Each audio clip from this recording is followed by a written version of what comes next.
Hello everyone, this is Prachi. Welcome to our channel selection mate. I hope आप बहुत अच्छे होंगे और बहुत अच्छे तरीके से अपने एग्ज़ाम की प्रिपरेशन भी कर रहे होंगे।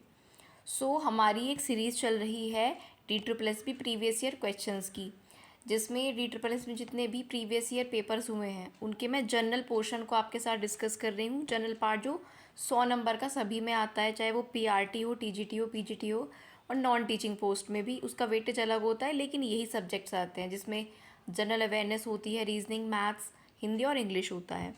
उसमें मैं आपके साथ जनरल अवेयरनेस के और हिंदी के क्वेश्चंस जो है आपके साथ यहाँ प्रैक्टिस करवा रही हूँ आपको, प्रीवियस ईयर क्वेश्चंस। साथ ही साथ सभी सब्जेक्ट्स की जो टीचिंग मेथोडोलॉजी है, जो 10 नंबर का TGT में आता है, PGT में 20 नंबर का ये पोर्शन आता है और TGT में 10 नंबर का 10 क्वेश्चन आते हैं टीचिंग मेथोडोलॉजीज़ के। ठीक है, टीचिंग मेथोडोलॉजी को लेकर बच्चे बहुत ज़्यादा परेशान हैं कि कौन सी बुक से इसको कवर करें, कहाँ से पढ़ें। बहुत से क्वेश्चंस मेरे पास भी आए हैं, तो इसका मैं आपको सिर्फ एक ही सॉल्यूशन बताऊंगी, क्योंकि ये सिर्फ 10 नंबर का है TGT में, हालांकि 20 नंबर का है, लेकिन इस पर आपको बहुत ज़्यादा फोकस नहीं करना। अगर आपको ये देखो ऑब्वियसली आप जब TGT PGT या DSSB का दे रहे हो, आप सीटेट आपका क्लियर होगा ही होगा। सीटेट में जो पेडागोजी आप लोगों ने पढ़ी है, ये वही कही है, वही कुछ है, उससे कुछ अलग नहीं है ना। और 10 नंबर में से 6 से 7 नंबर तो आपके कॉमन ही पेडागोजी के होते हैं कि कैसे बच्चों को पढ़ाना चाहिए, कैसे उनको चीज़ें हैंडल करनी चाहिए। और 2 से 3 आपके जो सब्जेक्ट है मेन, मान लीजिए हिंदी है या मैथ्स है, तो उसके किसी साइंस में साइंटिस्ट से रिलेटेड पूछ लिया जाता है, या गणितज्ञ मैथ्स में गणितज्ञ मैथमेटिशियन से रिलेटेड पूछ लिया जाता है। 10 में से 2 या 3 क्वेश्चन मुश्किल से, अदरवाइज जनरल जो टीचिंग मेथोडोलॉजी होती है उससे क्वेश्चन पूछा जाता है।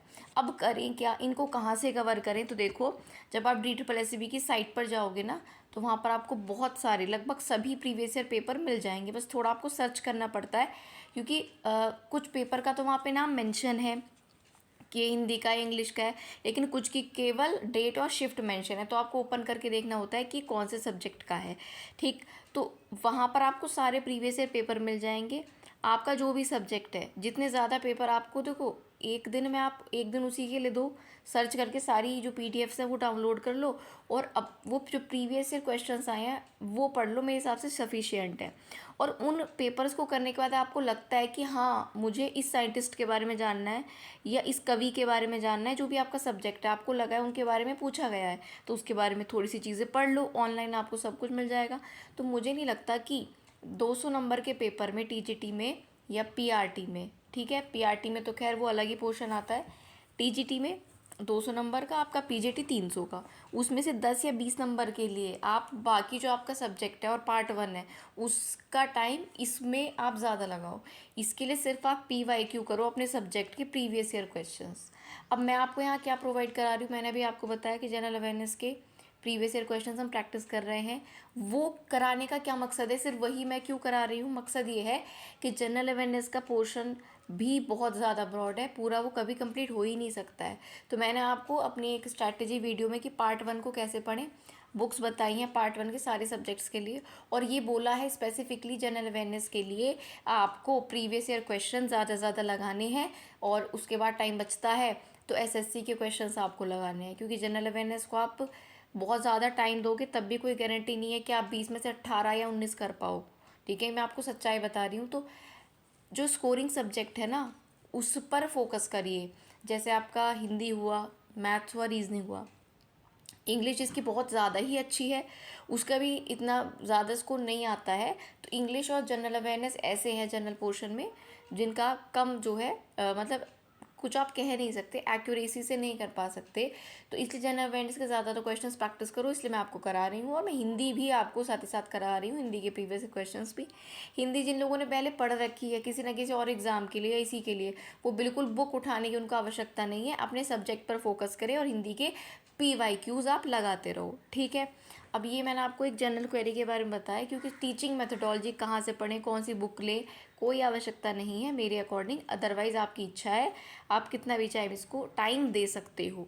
आपका जो इसके अलावा 90 नंबर का सब्जेक्ट है TGT में और 100 नंबर का जनरल पार्ट, उस पर ज़्यादा फोकस करिए। ठीक है, चलो अब आज का वीडियो शुरू करते हैं। और आज के वीडियो में आपके लिए हिंदी की पेडागोजी के 10 सवाल लेकर आई हूँ। 10 नहीं होंगे, ये थोड़ी बड़ी क्लास होगी। इसमें मैं 2 से 3 पेपर के क्वेश्चन आपको कराऊंगी, यानी कि 20 तो कराऊंगी। 2 पेपर हिंदी टीजीटी के, DSSP के प्रीवियस ईयर की टीचिंग मेथोडोलॉजी, हो सकता है टाइम ज़्यादा नहीं लगता है तो थर्ड पेपर भी हम यहाँ पर हिंदी का पेडागोजी सॉल्व मतलब यहाँ पर क्वेश्चंस को देखेंगे।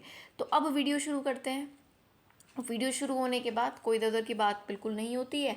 जो जानकारी आपको देनी थी वो दे दी, बाकी वीडियो के एंड में देंगे और अब बस क्वेश्चंस पर फोकस करेंगे। तो चलिए अब शुरू कर लेते हैं पहले सवाल के साथ। क्वेश्चन हिंदी इंग्लिश दोनों में आपके सामने होगा, ठीक है। तो चलिए शुरू करते हैं।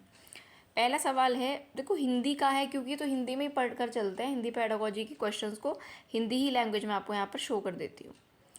जिनका भी टीजीटी हिंदी है या पीजीटी हिंदी है वो उनके लिए काफ़ी हेल्पफुल होगा। पहला क्वेश्चन है कि भाषा कक्षा में डैश का प्रयोग करने का अर्थ है शिक्षार्थियों के लिए यथार्थवादी उद्देश्य और लक्ष्य लाना। तो एक वर्ड है, देखो रियलिया, ठीक है, रियलिया कह लो या रियलिया कह लो। तो रियलिया का मतलब क्या होता है, एक लैंग्वेज क्लासरूम में रियलिया का मतलब होता है आपका पढ़ाने का कोई ना कोई क्या है, लक्ष्य है, उद्देश्य है, जो कि यथार्थवादी है, यानी कि सही है, ठीक है। तो उसको रियलिया कहा जाता है। तो पहला सवाल ये था आपका कि भाषा कक्षा में रियलिया का प्रयोग करने का क्या मतलब है, शिक्षार्थियों के लिए यथार्थवादी उद्देश्य और लक्ष्य को लाना। तो इसका आपका क्या हो गया, यहाँ पर फर्स्ट ऑप्शन करेक्ट हो गया, ठीक है। पढ़ते हैं अगले सवाल पर। अगला सवाल है, इनमें से कौन सा अधिगम का गेस्टॉल्ट सिद्धांत नहीं है। ये अभिगम नहीं है, अधिगम है। अधिगम का गेस्टॉल्ट सिद्धांत इनमें से नहीं है, पूछा है। क्वेश्चन को ध्यान से पढ़ना है। तो अधिगम का गेस्टॉल्ट सिद्धांत समानता का नियम है, निकटता का नियम है, निरंतरता का नियम है, जबकि खोलने का नियम इसमें नहीं आता। इंग्लिश में अगर हम देखें, law of similarity, law of proximity, law of continuity, ये गेस्टॉल्ट प्रिंसिपल ऑफ लर्निंग में आता है, यानी कि अधिगम के गेस्टॉल्ट सिद्धांत में आता है। लॉ ऑफ ओपनिंग, खोलने का नियम, ये कहीं नहीं आता। तो ये इसका सही ऑप्शन हो जाएगा क्योंकि नहीं पूछा था। क्वेश्चन को बिल्कुल ध्यान से आपको एग्जाम में पढ़ना है। आधा सॉल्व तो आपका वहीं हो जाता है, तब आपको क्वेश्चन ध्यान से पढ़ लेते हो और समझ पाते हो। अगला जो क्वेश्चन है वो है, भाषा लिखने के लिए कौन सी प्रणाली है जिसमें ग्राफेम का मतलब है एक लिखित प्रतीक। तो भाषा लिखने के लिए ऐसी कौन सी प्रणाली है जिसमें ग्राफेम भाषा की महत्वपूर्ण बोली जाने वाली ध्वनि से मेल खाते हैं। तो वो लिपि है स्वनिमिक लिपि। इसको क्या बोलेंगे, स्वनिमिक लिपि। इंग्लिश में देखते हैं, इसको फोनेमिक ऑर्थोग्राफी बोला जाता है। Which system is for writing a language in which the graphemes होते हैं राइटिंग सिंबल, प्रतीक, ठीक है। तो कौन सी ऐसी आपका जो है राइटिंग है, सिस्टम है, writing a language in which graphemes correspond to significant spoken sound of language, ठीक है, जो कि किसी भाषा की महत्वपूर्ण बोले जाने वाली ध्वनि से मेल खाते हैं। तो उनको फोनेमिक ऑर्थोग्राफी कहते हैं या फिर स्वनिमिक लिपि कहते हैं। क्लियर हो गई इतनी बात, ठीक है। चलिए, ये जो पेपर है हिंदी वाले, ये मैं अपने टेलीग्राम चैनल पर आपको प्रोवाइड करा दूंगी। मतलब जो भी मैं करा रही हूँ, अभी तक मैंने प्रोवाइड नहीं कराए थे, लेकिन अब से मैं आपको ये पूरा पेपर आपके पास आएगा। सिर्फ हिंदी का पोर्शन नहीं आएगा, पूरा टीजीटी हिंदी का जो पेपर है आपके पास आ जाएगा। तो after the completion of this video कुछ समय बाद आपको ये जो प्रीवियस ईयर पेपर्स है आपको मेरे टेलीग्राम चैनल पर मिल जाएंगे, जिसका लिंक डिस्क्रिप्शन में है। सिलेक्शन मेट नाम से ही है, ठीक है। चलो नेक्स्ट क्वेश्चन। सो नेक्स्ट आपसे कह रहा है, शोध से पता चलता है कि, शोध यानी कि रिसर्च से पता चलता है कि छात्र की वर्तनी क्षमता सीधा किस योग्यता से संबंधित होती है, ठीक है। तो जो वर्तनी होती है ना, बोलना, ठीक है, जो स्पेलिंग एबिलिटी होती है, स्पेलिंग एबिलिटी जिसको वर्तनी क्षमता कहते हैं, वो सीधा सीधा रीडिंग से यानी कि अध्ययन से यानी कि पढ़ने से संबंधित होती है। पढ़ने की योग्यता है ना, इसी लिखा है, हम इसको पढ़ रहे हैं। तो जो स्पेलिंग एबिलिटी है वो सीधे सीधे रीडिंग से रिलेटेड होती है। तो आपकी जो वर्तनी क्षमता होती है सीधा सीधा किससे संबंधित होती है, आपके रीडिंग स्किल्स से, यानी कि अध्ययन से, पढ़ने से, ठीक। पढ़ना यानी कि रीडिंग वाला पढ़ना। अगला जो क्वेश्चन है आपके पास वो है, मेट्रोनिमिक क्या होता है, व्हाट इज मेट्रोनिमिक। तो मेट्रोनिमिक का मतलब है माता के नाम पर चल रहा परिवार का नाम, ठीक है। आई थिंक पैट्रोनिमिक जो होता है वो पिता से रिलेटेड होता है, बाकी आप चेक कर लेना। जितना मुझे पता है पैट्रोनिमिक यानी कि पिता के नाम से चल रहा परिवार, और मैट्रोनिमिक माता से रिलेटेड होता है, मदर से, तो माता के नाम पर चल रहा परिवार मैट्रोनिमिक होता है। ठीक, अगला क्वेश्चन आपके सामने है। अगला सवाल आपसे कहता है कि छात्र कार्य का उद्देश्यपूर्ण, संगठित, व्यवस्थित संग्रह जो विशिष्ट क्षेत्रों में छात्र के प्रयास, प्रगति और उपलब्धि की कहानी बताए, उसको पोर्टफोलियो कहते हैं। सीटेट में पढ़ा होगा आपने डेफिनेटली ये क्वेश्चन, तो ये इजी सवाल है। A purposeful, organised, systematic collection of student work that tell the story of a student's efforts, progress and achievement in specific areas is called as portfolio. ठीक, क्लियर हो गया है क्वेश्चन। अगले पर आते हैं। अगला क्वेश्चन कहता है निम्नलिखित में से कौन सा वाक दुर्बलता का लक्षण है। सब सवाल आपके कहाँ से हैं, सीटेट से हैं, तो ये आपका आ जाता है लर्निंग डिसेबिलिटी में, है ना। और वाक दुर्बलता, स्पीच इम्पेयरमेंट की बात हो रही है, तो जो स्पीच इम्पेयरमेंट है ये आपका आ जाता है सतत बोलने में जब कठिनाई होती है, सतत यानी कि कंटिन्यू बोलने में। स्पीच इम्पेयरमेंट का सिम्टम पूछा है, इसका लक्षण क्या होता है स्पीच इम्पेयरमेंट का, तो वो होता है वाक दुर्बलता का लक्षण। ठीक है, क्लियर हो गया बात। तो वाक दुर्बलता की का लक्षण क्या हो गया, सिम्टम क्या हो गया, सतत बोलने में कठिनाई। ठीक है, चलो आगे बढ़ते हैं। नेक्स्ट है, नागी ने ऐसी रूपरेखा का निर्माण किया जो विकलांगता को 3 अन्य विशिष्ट फिर भी परस्पर संबंधित अवधारणाओं से अलग करता है जो निम्नलिखित में से सभी हैं किसके अलावा। तो इनमें अवसाद, वो देखो आप देख पा रहे हो ना कि लैंग्वेज से रिलेटेड तो क्वेश्चन है लेकिन जनरल पेडागोजी से भी रिलेटेड सवाल है। क्लियर है, ठीक है। तो नागी ने कंस्ट्रक्ट किया एक ऐसा फ्रेमवर्क जो कि डिफ्रेंशिएट करता है डिसेबिलिटी को from 3 other distinct yet inter related, जो कि आपस में कनेक्टेड है। इनमें से वो कौन सा नहीं है और कौन सा, इसका मतलब अगर अवसाद नहीं है तो वो जो 3 विशिष्टताएं हैं वो क्या हैं, इन ये वाली 3 हैं। सक्रिय पैथोलॉजी, क्षीणता और कार्यात्मक सीमाएं, एक्टिव पैथोलॉजी, इम्पेयरमेंट और फंक्शनल लिमिटेशन, इनको पढ़ लो अच्छे से। नागी ने ऐसी रूपरेखा का निर्माण किया है जो विकलांगता को 3 अन्य विशिष्ट फिर भी आपस में कनेक्टेड अवधारणाओं से अलग करते हैं। वो कौन सी हैं, इनमें से एक नहीं है, अवसाद नहीं है, बाकी ये 3 हैं, सक्रिय पैथोलॉजी, क्षीणता और कार्यात्मक सीमाएं। क्लियर है। अगले क्वेश्चन पर आते हैं। Which transfer of learning is facilitated where there is identical elements और components in both present and future learning. जहाँ वर्तमान और भविष्य दोनों में समान तत्व या घटक होते हैं वहाँ सीखने के हस्तांतरण की कौन सी सुविधा होती है। ये आपका आ गया है ट्रांसफ़र ऑफ लर्निंग वाले टॉपिक से सवाल। ठीक है, तो ट्रांसफ़र ऑफ लर्निंग में जब वर्तमान भविष्य के घटक दोनों बराबर होते हैं, ठीक है, अब एलिमेंट्स या कंपोनेंट बराबर होते हैं प्रेजेंट और फ्यूचर दोनों में, तो हस्तांतरण की कौन सी सुविधा होती है, सकारात्मक हस्तांतरण, वो पॉजिटिव ट्रांसफ़र होता है। क्या होता है पॉजिटिव ट्रांसफ़र, जब वर्तमान और भविष्य दोनों में समान तत्व रहें तो हस्तांतरण की सुविधा होती है सकारात्मक यानी कि पॉजिटिव ट्रांसफ़र। क्लियर हो गया बात। चलिए अब अगले क्वेश्चन पर आते हैं। अगला सवाल है, इनमें से कौन सा साहित्य में नाटक का प्रकार नहीं है। तो साहित्य में जैसे कि आपने अपने सब्जेक्ट में पढ़ा होगा नाटक के प्रकार होते हैं, तो इनमें से नाटक का प्रकार रोमांस नहीं है। ठीक है, ये इसका सही उत्तर है क्योंकि नहीं पूछा था। इसका मतलब कॉमेडी, ट्रेजेडी और मेलोड्रामा ये किसके पार्ट हैं, ड्रामा के। तो ये भी याद कर लेना कि ड्रामा के कौन कौन से पार्ट होते हैं, मेलोड्रामा होता है, ट्रेजेडी होती है, कॉमेडी होती है, रोमांस नहीं होता, romance is not a part of drama.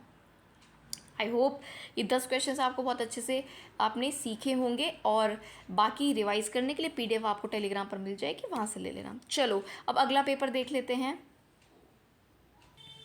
चलिए शुरू करते हैं। ठीक है, अगला जो आपका पेपर है इसमें पहला सवाल आपके सामने है, कौन सा मौलिक प्रक्रिया है जिसमें, इनमें से कौन सी मौलिक प्रक्रिया है जिसमें योजना, कार्यान्वयन और मूल्यांकन होता है। तो ये होता है टीचिंग में। आप एक क्या करते हो, टीचिंग में प्लानिंग करते हो, फिर उसको इम्प्लीमेंट करते हो और फिर इवेल्युएशन करते हो। तो ये किस प्रोसेस में होता है, टीचिंग प्रोसेस में होता है। लर्निंग का प्रोसेस अलग होता है, लेकिन टीचिंग प्रोसेस में एक प्लान बनाते हो, उसको एग्जीक्यूट करते हो, फिर उसका इवेल्यूशन करते हो कि क्या वो प्लान आपका सही था, वो टीचिंग मेथड आपका सही था। तो this is the right answer of this question. Teaching में ये स्टेप्स होते हैं। अगला जो क्वेश्चन है आपका, अगला है, दिए गए विकल्पों में से अधिकतम वह विकास है जो किससे आता है, तो अधिगम अभ्यास और प्रयास से आता है। क्या अधिगम यानी कि लर्निंग अध्यापन से आती है? नहीं। अध्ययन और लेखन से? नहीं। काम और उपयोग से? नहीं। बेस्ट ऑप्शन चूज़ करना होता है। एमसीक्यू वाले पेपर में जिसमें मल्टीपल चॉइस क्वेश्चंस होते हैं, हमेशा हमें बेस्ट ऑप्शन चुनना होता है। और ये शायद आपको किसी ना किसी ने बात बताई होगी, तब सीटेट का आपने एग्ज़ाम दिया होगा। सीटेट में आपको ना एक से ज़्यादा ऑप्शन सही लगते हैं, लेकिन वहाँ पर क्या अप्रोच होती है? बेस्ट ऑप्शन को चूज़ करना। तो यहाँ पर भी वही है कि बेस्ट चीज़ क्या रहती है अधिगम को, लर्निंग को अपने अंदर डेवलप करने के लिए, तो बेस्ट चीज़ होती है एफर्ट करना और एक्सरसाइज यानी कि प्रैक्टिस करना, अभ्यास करना। ठीक, तो ये भी आपको क्लियर हो गया होगा। पढ़ते हैं अगले क्वेश्चन पर। अगला क्वेश्चन है सुनना, बोलना, अध्ययन, लेखन ये कौन से कौशल में सुधार करने के लिए हैं? तो भाषा कौशल में, लैंग्वेज स्किल्स को अगर हमें अपना अच्छा करना है, उसके लिए हमें सुनना होगा लिसनिंग, बोलना होगा स्पीकिंग, पढ़ना यानी कि अध्ययन करना होगा रीडिंग, और लिखना होगा राइटिंग। तो जो लिसनिंग, स्पीकिंग, रीडिंग और राइटिंग, इनको अच्छे से पढ़ लेना चारों बातों को, ये हमारे लैंग्वेज स्किल्स को इम्प्रूव करते हैं। क्लियर हो गई बात? चलिए बढ़ते हैं अगले क्वेश्चन पर। निम्नलिखित में से कौन सा भाषा अधिगम का मौलिक कौशल नहीं है? मौलिक का मतलब होता है fundamental, basic skill of language learning. तो वॉचिंग नहीं है, अभी हमने पढ़ा। रीडिंग भी है, स्पीकिंग भी है, राइटिंग भी है, और इसके अलावा क्या था? लिसनिंग था। वॉचिंग नहीं आता है इसमें, ठीक है, देखना नहीं आता है। क्लियर हो गई बात? ठीक, अगले क्वेश्चन पर आ जाते हैं। अगला है किस रंग को पुल्लिंग माना जाता है, यानी कि मैस्कुलाइन में आता है कौन सा कलर? तो इनमें से जो ब्लू कलर है वो मैस्कुलिन में आता है। इसका मतलब लाल, गुलाबी और धूसर, जिसको ग्रे कहते हैं, ये मैस्कुलाइन में नहीं आते। यहाँ पर अच्छे से पढ़ लेना, ये मैस्कुलिन में नहीं आते। तो मैस्कुलिन में कौन सा कलर आता है? ब्लू यानी कि नीला, ये भी पढ़ लेना, ठीक है। कुछ डिफरेंट सवाल है बट है तो है। अगला क्वेश्चन है किस प्रकार के उपकरण तकनीक कक्षा आकलन में नहीं आएंगे? आकलन यानी कि असेसमेंट करना, ठीक है। तो जब आप क्लासरूम असेसमेंट करेंगे तो इनमें से कौन सी टेक्निक आप असेसमेंट में यूज़ नहीं करेंगे? ठीक है, कौन सा उपकरण तकनीक कक्षा आकलन में नहीं आएंगी? क्या ऑब्जर्वेशन आएगा? आएगा। पोर्टफोलियो आएगा? आएगा। चेकलिस्ट भी आएगी। स्पोर्ट्स, उसके असेसमेंट में स्पोर्ट्स का कोई रोल खास नहीं होता है। ठीक होगी बात? अगले क्वेश्चन पर आते हैं। द इंडिविजुअल, वह व्यक्ति जो जन्म से श्रवण दोष नहीं है लेकिन ज्ञान प्राप्त करने से पहले बाल्यावस्था में श्रवण क्षमता खो देता है, वो पूर्वभाषी बधिरता में आता है, प्रीलिंगुअल डेफनेस में आता है। पढ़ा होगा सीटेट में आपने, शायद बहुत डिटेल में ना भी पढ़ा हो, ऐसा हो सकता है, लेकिन ये उसमें आपका आ जाता है, ठीक है। डिफनेस था ना, इस श्रवण क्षमता में है ना, उस टॉपिक में आता है श्रवण बाधिता वाले, ठीक है। डिफनेस में तो जो व्यक्ति जन्म से जिसकी श्रवण दोष नहीं है, सुनने में प्रॉब्लम नहीं है, लेकिन बाल्यावस्था में उसको ये श्रवण क्षमता, उसकी सुनने की जो क्षमता है वो खो जाती है, उसको पूर्वभाषी बधिरता कहते हैं, प्रीलिंगुअल डिफनेस कहते हैं। क्लियर हो गई इतनी बात? अब अगले क्वेश्चन पर आ जाते हैं। What should not be a characteristic of an inclusive school? एक समावेशी विद्यालय की क्या विशेषता नहीं होनी चाहिए? नहीं को अच्छे से पढ़ लेना। असहयोगी व्यवहार, नेगेटिव वर्ड है भाई, सीटेट में बहुत आपने पढ़ा होगा नेगेटिव वर्ड, पॉजिटिव वर्ड। तो असहयोगी व्यवहार तो यहाँ बिल्कुल नहीं होना चाहिए, ठीक है। असहयोगी, नॉन कोऑपरेटिव बिहेवियर बिल्कुल नहीं होना चाहिए समावेश कक्षा में। विद्यालय का वातावरण अच्छा होना चाहिए, माता पिता की भागीदारी होनी चाहिए, स्वागत अभिवृत्ति होनी चाहिए, असहयोगी व्यवहार नहीं होना चाहिए। क्लियर होगी बात? अब यहाँ तक आपने क्या ऑब्जर्व किया कि आपकी भाषा से रिलेटेड कितने, 1, 2 या 3 क्वेश्चन हैं, बाकी नॉर्मल पेडागोजी टीचिंग मेथड से, ठीक। चलिए अगला क्वेश्चन है, वृद्धि किसको संदर्भित करता है? क्वेश्चन क्या है? वृद्धि किसको संदर्भित करता है? क्या है ग्रोथ? तो स्ट्रक्चरल एंड साइकोलॉजिकल चेंज है। वृद्धि जो है वो संरचनात्मक और शारीरिक परिवर्तन है, हमारे शरीर में परिवर्तन आता है, संरचना स्ट्रक्चर में चेंज आता है, वही वृद्धि है, ठीक है। चलिए, तो खाली व्यवहार में, ऊंचाई भार में या परिपक्वता में नहीं, बल्कि सही इसमें जो इसको डिफाइन करेगा वो यही है, संरचनात्मक और शारीरिक परिवर्तन होता है ग्रोथ यानी कि वृद्धि। लास्ट सवाल है आपका इस पेपर का, कला में कौन सा तत्व शामिल है? ठीक है, what element does art include? तो एक आर्ट में है ना, आर्ट एक स्किल है, आप समझिए। किसी की आर्ट है सिंगिंग, किसी की आर्ट है डांसिंग, एक्टिंग, तो ये एक स्किल होता है, ठीक है, ये कौशल होता है, सीधी सी बात है, आप इसको ध्यान रखिएगा, ठीक है। तो अब 2 पेपर मैंने आपको करा दिए। आई होप आप जो ढूंढ रहे थे, है ना, आप बहुत जगह सर्च भी कर रहे होंगे कि आपको कहीं हिंदी पेडागोजी के एक साथ क्वेश्चंस मिल जाएं। तो मेरी कोशिश यही है कि मैं और भी सब्जेक्ट्स के यहाँ पर क्वेश्चन कराऊंगी, और जनरल पार्ट तो हमारा साथ ही साथ चल ही रहा है, उसके भी आप क्वेश्चंस प्रैक्टिस कर सकते हो, ठीक है। अब मैं आपको इसके 3rd पेपर पर लेकर चलती हूँ। तो 3 पेपर आज हमारे टोटल 30 क्वेश्चंस डिस्कस हो जाएंगे। तो चलिए फिर अपने लास्ट 10 क्वेश्चंस को हम शुरू करते हैं। पहला क्वेश्चन आपके सामने है। सेशन के बाद 1 मिनट के लिए प्लीज़ आप वीडियो के एंड में रुकना, आपको कुछ ज़रूरी इन्फॉर्मेशन देनी है। पहला सवाल है, बड़ी संख्या के साथ कक्षा को पढ़ाने वाले शिक्षक के लिए कौन सी तकनीक सबसे अच्छी है? For teacher teaching a class with large strength, जिसमें बहुत सारे स्टूडेंट्स हैं, कौन सी टेक्निक बेस्ट रहेगी? तो देखो, बड़ी कक्षा में लेक्चर मेथड जो होता है वो बेस्ट होता है, और क्लास नोट्स, ठीक है, ये अच्छी टेक्निक हो सकती है। वाद विवाद चर्चा प्रायोगिक नहीं, व्याख्यान के साथ समूह कार्य नहीं, स्व अध्ययन और प्रश्न पूछना भी, मतलब ये टेक्निक्स हैं, ये यूज़ हो सकती हैं, लेकिन उन्होंने पूछा है कौन सी सबसे अच्छी टेक्निक है। तो इनमें से सबसे अच्छी, जब आपकी क्लास में बहुत सारे बच्चे होते हैं तो उनको पढ़ाने के लिए बेस्ट है lecture method and class notes, ठीक है। चलिए नेक्स्ट क्वेश्चन आपके सामने है, पाठ्य पुस्तक का उपयोग किसके रूप में किया जाता है? तो पाठ्य पुस्तक का उपयोग किसी विषय के अध्ययन के रूप में किया जाता है। पहला ऑप्शन यहाँ पर आपका जो है सही होगा। जो टेक्स्ट बुक है that can be used as study of a subject, केवल रीडिंग के लिए नहीं, राइटिंग के लिए नहीं, मनोरंजन के लिए नहीं, किसी विषय का अध्ययन करने के लिए आप बुक का यूज़ करते हैं। क्लियर है इतनी बात? चलिए क्वेश्चन पर चलते हैं। संचार के बिना लोग डैश क्या नहीं कर सकते? विदाउट कम्युनिकेशन पीपल, ठीक है, ये पूछा है क्या कर सकते हैं क्या नहीं कर सकते। तो संचार, कम्युनिकेशन, यानी कि एक दूसरे से बातचीत के बिना लोग, विदाउट कम्युनिकेशन लोग एक दूसरे के साथ पारस्परिक क्रिया नहीं कर सकते, इंटरेक्शन नहीं कर सकते हैं, ठीक है। इंटरेक्शन यानी कि अंतः क्रिया, यानी कि आपस में बातचीत नहीं कर सकते। अगर संचार ही नहीं होगा तो कैसे कर पाएंगे? बढ़ते हैं अगले क्वेश्चन पर। अगला है, the process of leaving a language with the help of the environment and with fewer efforts is called what?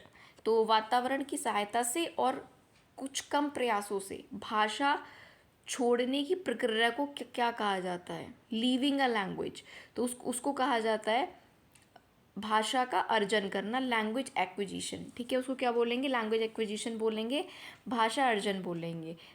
The process of leaving a language, किसी लैंग्वेज को लीव करना, छोड़ना, एनवायरनमेंट के और कुछ अपने एफर्ट्स के साथ उसको भाषा अर्जन बोलेंगे, ठीक है। अगले क्वेश्चन पर आते हैं। अगला है आपके सामने, कौन सी जोड़ी प्रतिभागियों को पारस्परिक कौशल, आत्मविश्वास, संचार और मुखरता विकसित करने में हेल्प करेगी? तो पुरुष पुरुष की जोड़ी, जोड़ी का मतलब है पेयर चाहिए, तो कौन सी जोड़ी? मेल मेल या खाली फीमेल, या फिर दोनों, मतलब फीमेल हो या फिर ट्रांसजेंडर हो दोनों। तो बेटर होगा कि मिक्स जेंडर हो, एक मेल हो एक फीमेल हो, तो वो जो है पारस्परिक कौशल, आत्मविश्वास, संचार और मुखरता विकसित करने में हेल्प करेगी बच्चों की। नेक्स्ट क्वेश्चन है, eight which stage the model of activity curriculum could not move above? किस चरण पर गतिविधि पाठ्यक्रम का मॉडल निम्न से ऊपर नहीं जा सकता है? तो ऐसा एलिमेंट्री स्टेज पर होता है, प्रारंभिक चरण में होता है, जब गतिविधि पाठ्यक्रम का मॉडल निम्न से ऊपर नहीं जा सकता। कौन से चरण में? प्राथमिक चरण में, यानी कि एलिमेंट्री स्टेज में। अगला क्वेश्चन है, कौन समावेशी शिक्षा का पहलू नहीं है?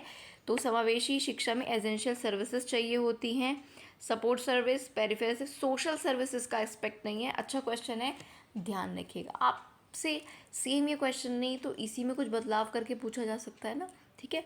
तो समावेशी शिक्षा का पहलू एसेंशियल सर्विसेज हैं, आवश्यक सेवा है, सहयोग यानी कि सपोर्ट सर्विस है, और पेरिफेरल सर्विसेज भी हैं, परिधीय सेवा जिसे कहते हैं, लेकिन इसमें समाज सेवा नहीं आता समावेशी शिक्षा के पहलू में, ये बात आप याद रखिएगा। अगला क्वेश्चन है,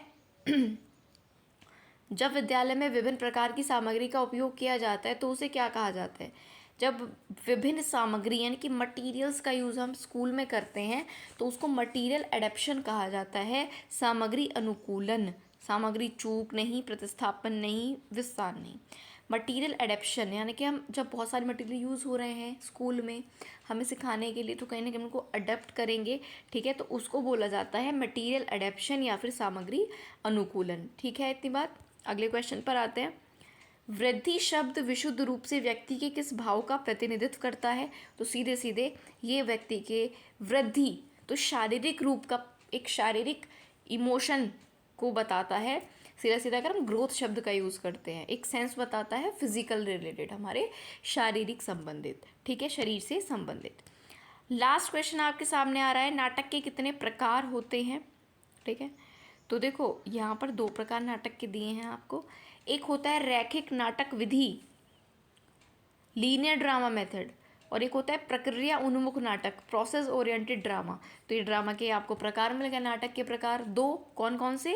रैखिक नाटक विधि और प्रक्रिया उन्मुख नाटक। क्लियर हो गई इतनी बात?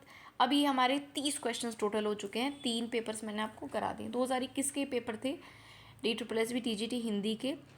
अब आपको ये जो PDF से मिल जाएंगी टेलीग्राम पर, जिसका लिंक डिस्क्रिप्शन में है, वहाँ से जाकर ले लेना, पहली चीज़। दूसरी, यहाँ पर मैं और सब्जेक्ट्स की भी पेडागोजी करा रही हूँ। मैथ्स की पेडागोजी मैंने करा दी है, 2-3 क्लासेस कराई है, अब हिंदी की करा दी है। अब ऐसा नहीं हिंदी की फिर नहीं होगी तो हिंदी की फिर से हम क्लास लेकर आएंगे, लेकिन कोशिश ये कि सभी सब्जेक्ट्स की पेडागोजी वाले स्टूडेंट्स को ये क्लास प्रोवाइड कराऊँ मैं, क्योंकि बच्चे इसके लिए बहुत ज़्यादा भटक रहे हैं, परेशान हो रहे हैं, तो उनको एक जगह चीज़ें देने की कोशिश है और कुछ भी नहीं। अगर आपको ये वीडियो और मेरा एफर्ट अच्छा लगा है तो प्लीज़ आप वीडियो को लाइक कर दो। हमारे साथ अगर आप जुड़ना चाहते हैं तो चैनल को सब्सक्राइब करके बेल आइकन प्रेस करना। क्यों मैं आपको बोल रही हूँ कि आप हमारे साथ जुड़ जाइए चैनल को सब्सक्राइब करके, बिकॉज हमारे चैनल पर टीचिंग एग्ज़ाम से रिलेटेड आपको तैयारी कराई जाती है और ऑथेंटिक अपडेट्स और एक राइट डायरेक्शन में आपको गाइड भी किया जाता है। बाकी अगर आपके कोई भी डाउट है एग्ज़ाम से रिलेटेड तो आप कमेंट बॉक्स में पूछ सकते हो, या जिस टेलीग्राम चैनल पर आप जाओगे वहाँ पर भी आप अपना मैसेज टाइप करके अपनी क्वेरीज़ को पूछ सकते हो, और वहाँ पर और भी स्टूडेंट्स हैं उनसे डिस्कस कर सकते हो।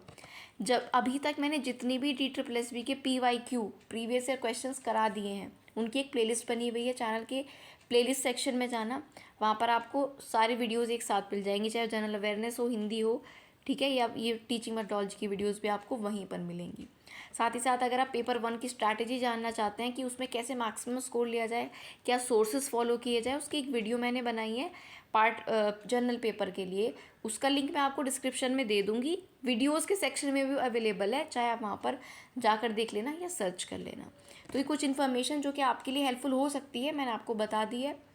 बाकी आप हमारे साथ ज़रूर जुड़िएगा, वीडियो को अपने दोस्तों के साथ शेयर भी करिएगा अगर आपको अच्छी लगी है तो, और आने वाले समय में अगर आप लोग वीडियोस को पसंद करते हैं तो डेफिनेटली आपके लिए वीडियोस जो है वो आती रहेंगी। ठीक है, अब ज़्यादा समय एग्ज़ाम में आपका नहीं बचा है, मार्च ऑलरेडी चल रहा है, चला ही गया है, तो 2 से 3 महीने मुश्किल से आपके पास एग्ज़ाम की तैयारी के लिए, तो बहुत अच्छे से तैयारी में जुट जाइए और थोड़ा बहुत इन्जॉय करने के बाद होली वगैरह अपने जो भी फेस्टिवल्स हैं अपनी पढ़ाई में लग जाइए बहुत अच्छे तरीके से। ठीक है, चलिए, ऑल द बेस्ट, मिलेंगे नेक्स्ट वीडियो में, तब तक के लिए वीडियो को यहीं पर एंड करते हैं।